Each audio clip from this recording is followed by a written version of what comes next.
Bonjour à toutes et à tous. Alors aujourd'hui, je vais vous présenter Gassho Kokyu Ho. C'est une technique qui est issue du Reiki. Vous avez peut-être déjà entendu parler de cette méthode et parfois même vous avez peut-être vu qu'il y avait un amalgame qui pouvait se trouver avec une des autres pratiques utilisant Gassho qui est Seishin Twatsu.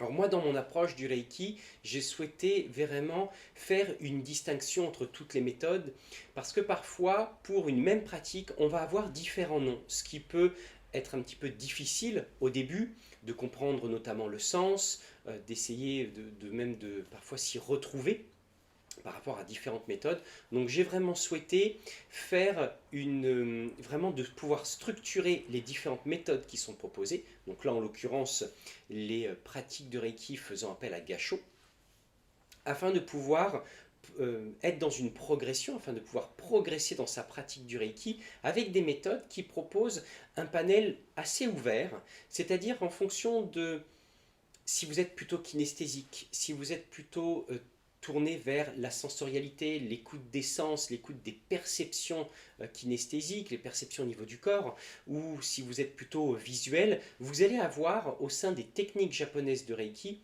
que l'on présente souvent en tant que TJR, vous allez avoir un panel plutôt large de méthodes que vous allez pouvoir employer en fonction du canal avec lequel vous êtes le plus à l'aise. Et c'est pour cette raison que si vous souhaitez en savoir plus sur la pratique de Gassho, je vous invite à écouter le podcast qui s'intitule La pratique de Gassho dans le Reiki. Vous allez pouvoir en apprendre un petit peu plus sur cette gestuelle qui est effectuée et surtout sur les trois méthodes qui font appel à Gassho, les trois TJR qui l'utilisent, et de comprendre qu'il y a une notion de progression au travers de ces trois pratiques. Donc, je ferme cette parenthèse, cette introduction, pour vous présenter la pratique de Gassho Kokyu Ho. Alors, cette méthode, comment elle peut se définir? Gassho, c'est les mains jointes. Kokyu, ça peut être défini comme la respiration, l'inspiration, l'expiration. Et Ho, ça peut être la technique ou la méthode. Donc, on a plusieurs définitions, on en a trois. On peut avoir méthode Gassho Kokyu Ho qui est présentée comme la méthode de respiration par les mains. On peut aussi avoir la Gassho Kokyu Ho en tant que méthode de méditation se focalisant sur les mains, ou encore la méthode de respiration concentrée dans les mains.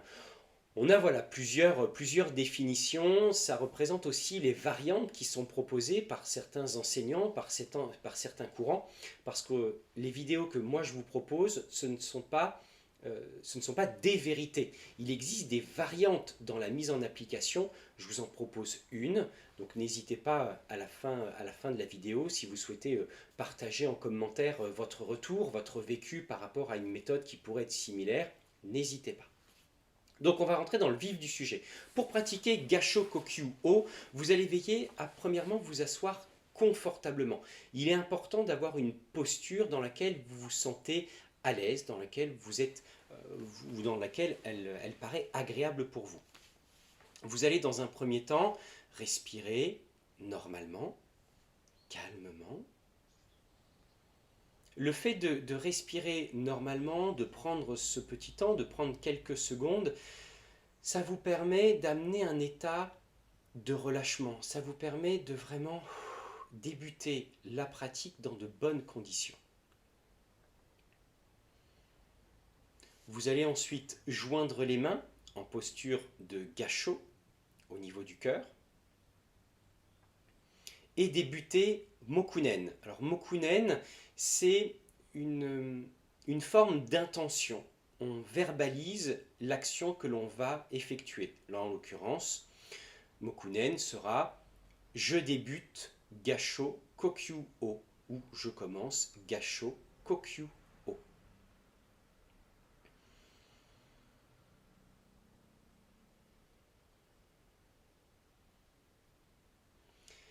Et vous allez, alors cette Gassho Kokyu Ho fait appel à la respiration, mais parfois ça peut être difficile de porter une attention sur la circulation de l'air dans le corps lorsqu'on veut travailler avec le souffle.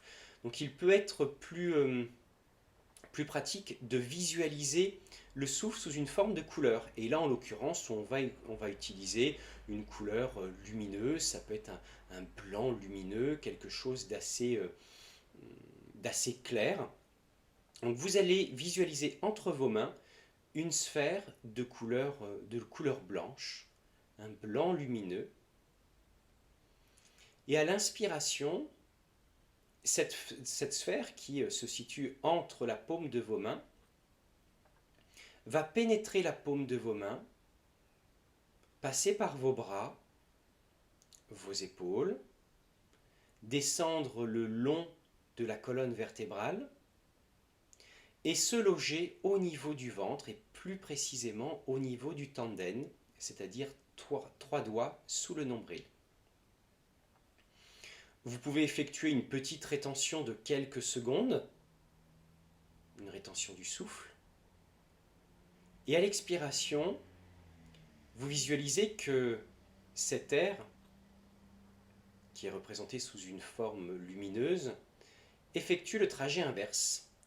Il part du tanden, parcourt le long de la colonne vertébrale, remonte au niveau de vos épaules, vos bras, sort de la paume de vos mains pour venir charger, nourrir la sphère lumineuse que vous aviez commencé par visualiser au début de la pratique, cette sphère qui se situe au niveau de la paume de vos mains, entre la paume de vos mains.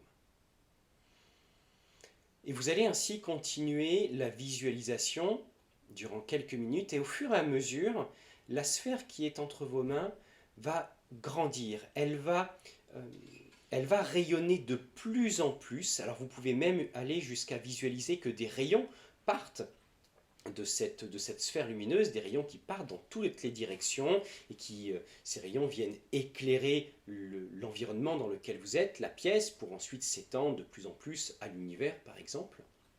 Et vous restez ainsi durant quelques minutes, alors ça peut être au début 5-7 minutes et ensuite vous augmentez 10, 15, 20, la moyenne reste sur 20-30 minutes.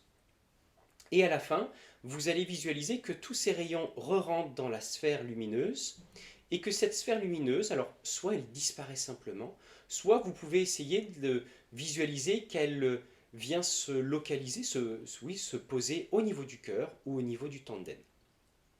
Et à la fin, on salue, on remercie en posture de gâchot et votre pratique est terminée.